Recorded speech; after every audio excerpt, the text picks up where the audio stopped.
குரான் தான் பெரிய அதிசயம். அது நம்மளுக்கு இருக்குது. ஆனால் நம்ம அதை சரியாக பயன்படுத்தலை. அதனால் நஷ்டம் நமக்கு தான் சொல்லி அமெரிக்காவில் ஒரு பெரிய யூனிவர்சிட்டி பல்கலைக்கழகம், அதில் ஒரு பேராசிரியர் ப்ரொஃபஸர் வந்து பாடம் நடத்திக்கிட்டு இருக்கான். அமெரிக்காவில் யூனிவர்சிட்டியில் வந்து குரான் கிளாஸ் இருக்குது. அதான் பெரிய ஆச்சரியம்.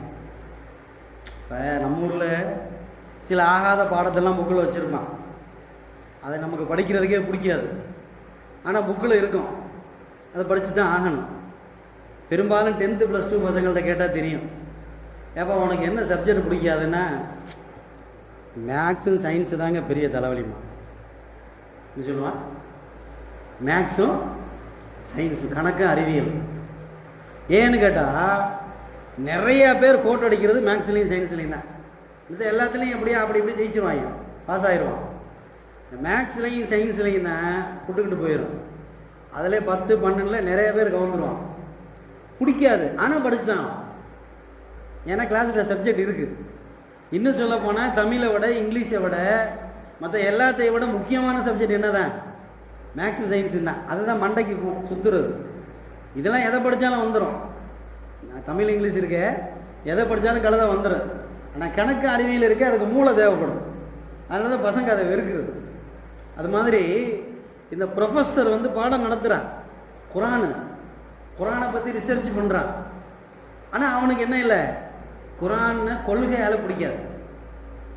நடத்தினா தான் சம்பளம். பிடிக்காதுன்னு நடத்தாமல் இருக்க முடியாது. உலகத்தில் நிறைய விஷயம் பிடிக்காது ஆனால் இருக்கணும், அப்படி நிறையா இருக்குது. உதாரணம் என்ன தெரியுமா? பிடிக்காத பொண்டாட்டியும் பிடிக்காத புருஷனும். கட்டும்போது யாரோ சொல்லுவான், கட்டும்போது முத செல்ஃபோனில் என்ன செய்வேன், பதிவு செய்யும் போது லைஃப்னு பதிவு செய்வானோ.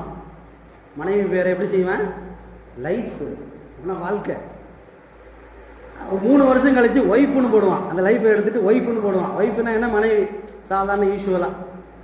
இன்னும் ஒரு 5 வருஷம் கழித்து என்ன செய்வான், பிசாசுன்னு போடுவான்.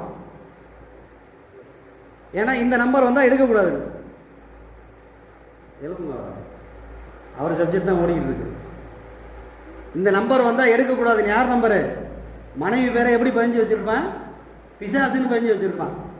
அப்போ உலகத்தில் ஆக பிடிக்காத ஒரு விஷயத்தோடு வாழ்ந்துக்கிட்டு இருக்கிறது என்னன்னு சொன்னால், ஆகாத மனைவி, ஆகாத கணவன், ஆனால் சேர்ந்து வாழ்ந்து தான் ஆகணும்.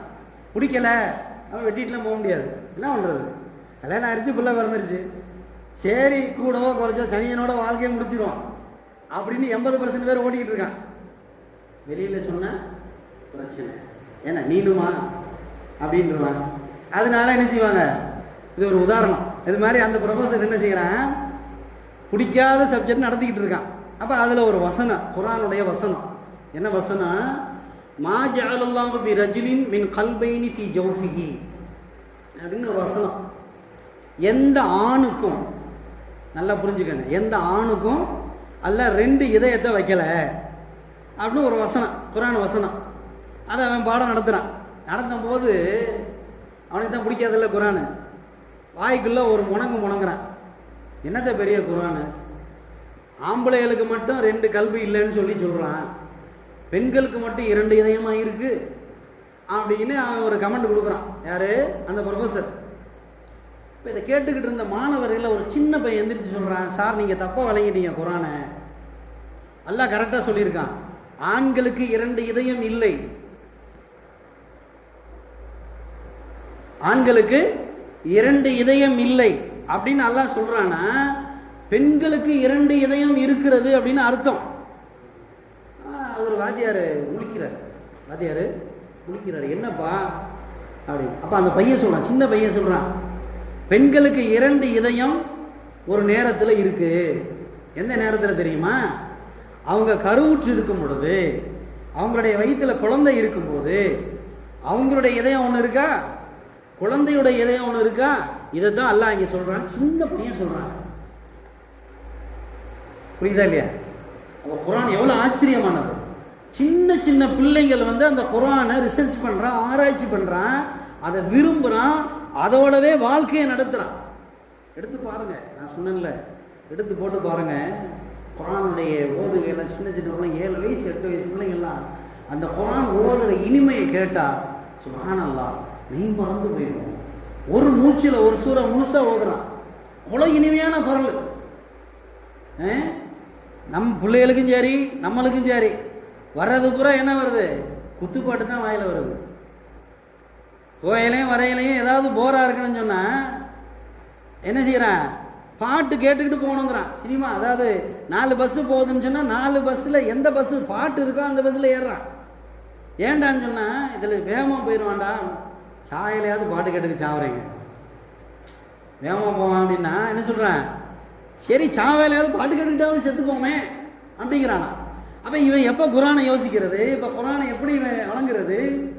அப்போ அல்லாஹ் இன்னைக்கு குரானில் ஒரு கேள்வி ஒன்று கேட்குறான். பெயின் குழுந்தும் ஃபீரை விமானல்லாம் உங்களால் முடிஞ்சா குரான் மாதிரி அல்லது குரான் மாதிரி ஒரே ஒரு வசனம் நீங்கள் யாராவது ஒருத்தர் எழுதி காட்டுங்கன்னு சொல்லி ரசூலுல்லாஹ் எப்போ பிறந்தாங்க? 1500 வருஷத்துக்கு முன்னாடி பிறந்தாங்க. அப்போ கேட்ட வசனம் இன்னைக்கு வரைக்கும் எவனாலே அது சரி பண்ண முடியல. குரானுடைய வசனம் மாதிரி ஒரு வசனத்தை எழுதுறதுக்கு யாராலையும் முடியலை. அப்போ அன்னைக்கு இந்த வசனம் இறங்கின உடனே அரபு நாட்டில் லபீதுன்னு ஒரு பெரிய கவிஞர் இருந்தான். லபீதுன்னு சொல்லி ஒரு பெரிய கவிஞன் இந்த வசனத்தை கேட்ட உடனே சொன்னான், நாளைக்கு நான் குரான் வசனம் மாதிரியே ஒரு வசனத்தை எழுதி கொண்டு வந்து காபால தொங்க விடுறேன்னு சொன்னான். சரி எல்லாம் போயிட்டான். அடுத்த நாள் இந்த லபீதுங்கிறவன் என்ன செய்கிறான்? ஒரு ஓலையில் ஒரு ஓலைச்சுவடில் குரான் மாதிரி ஒரு கவிதை எழுதி கொண்டு வந்து அந்த காபத்துல்லாவுடைய செவத்தில் மாட்டி விட்டான். இதை பார்த்த சஹாபாக்கள் என்ன செஞ்சாங்க?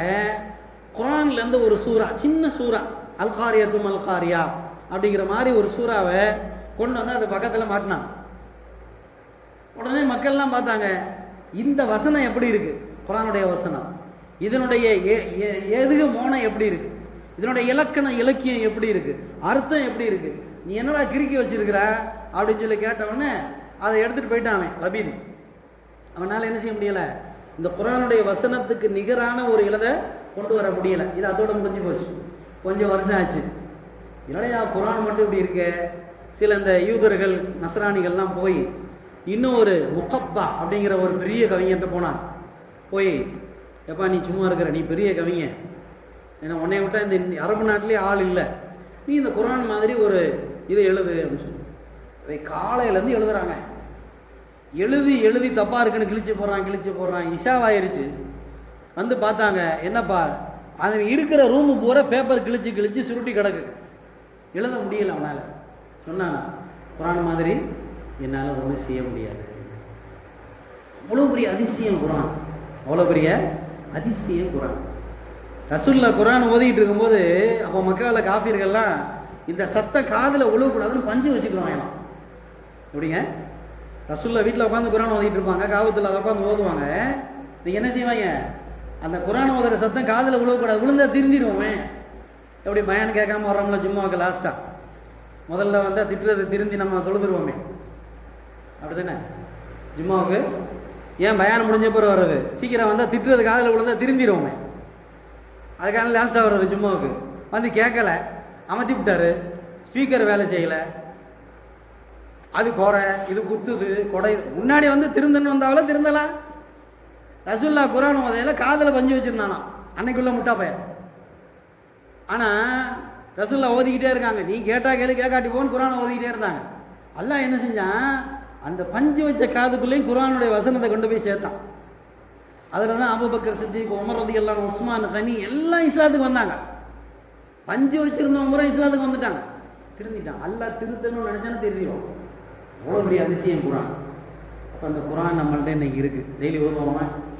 டெய்லி ஓதணும், அமல் செய்யணும், அதன்படி வாழணும். அதுக்கு தான் குரான் இறக்கப்பட்டிருக்கு.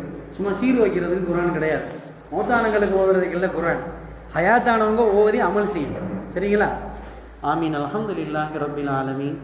அல்லாஹும்ம ஸல்லி அலா சய்யிதினா முஹம்மதின் வ அலா ஆலி சய்யிதினா முஹம்மதின் வ பாரிக் வ ஸல்லிம் அலைஹி.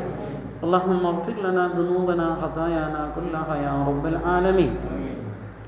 ربنا آتنا في الدنيا حسنة وفي الآخرة حسنة وقنا عذاب النار. صلى الله وسلم على سيدنا محمد وعلى آله وصحبه أجمعين والحمد لله رب العالمين. صلى الله على محمد صلى الله عليه وسلم.